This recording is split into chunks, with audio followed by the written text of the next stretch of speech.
Assalamualaikum warahmatullahi wabarakatuh. Di pagi yang cerah ini saya berada di Telaga Sarangan, Jawa Timur, salah satu destinasi wisata yang cukup eksotis.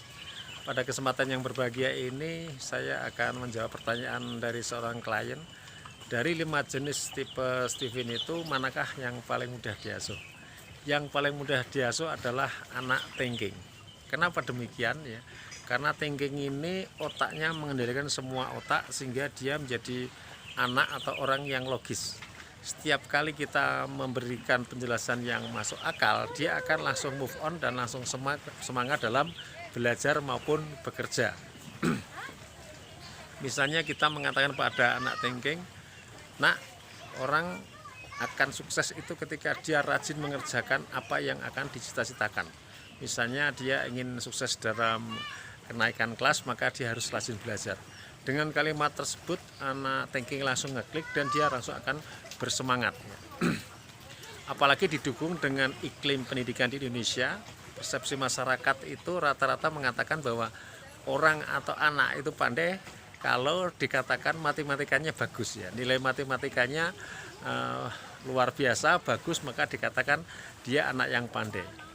Sehingga dengan demikian otak bawah sadar orang tua di Indonesia ini akan menganggap bahwa kalau kita mengasah logika anak, yaitu yang kaitannya dengan matematika terutama maupun logika yang lain, maka anak itu akan bisa segera cerdas.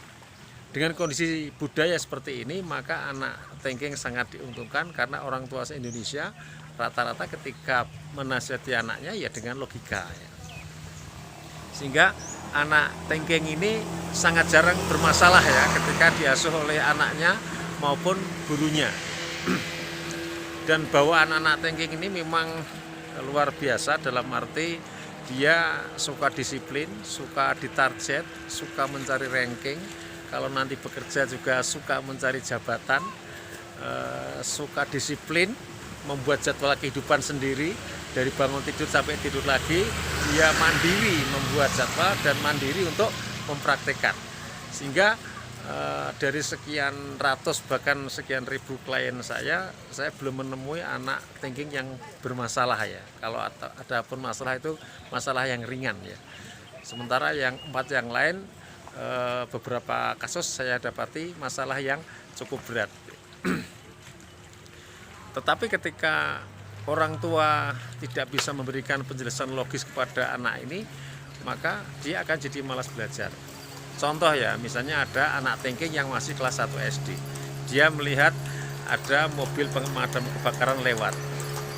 Orang tuanya ditanya, "Bapak, apakah nama mobil itu pemadam kebakaran?" Nah, itu mobil untuk memadamkan ketika ada kebakaran. Bagaimana cara kerjanya? Orang tuanya bingung, tidak bisa menjelaskan. Maka anak tengking akan jadi malas belajar karena dia tidak mendapatkan logika yang benar dari orang tuanya.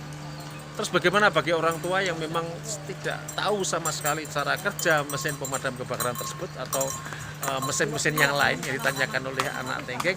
Segeralah Anda ambil handphone, buka Google, ya, diketik di situ cara kerja mesin pemadam kebakaran, maka akan muncul artikel, silakan dibacakan kepada anak tengking. Dan setiap kali anak tengking itu mendapatkan masalah, biasanya dia mencari referensi, mencari buku, mencari artikel ya, baik offline maupun online untuk bisa memperkaya khasanah ilmunya. Maka orang tua yang mendampingi anak tengking belajar juga harus suka membuka buku, mencari literasi atau literatur untuk memperkaya pengetahuan anak tengking. Demikian sedikit posting saya, sharing saya tentang anak tengking. Insya Allah akan berlanjut ke tipe-tipe yang lain. Assalamualaikum warahmatullahi wabarakatuh.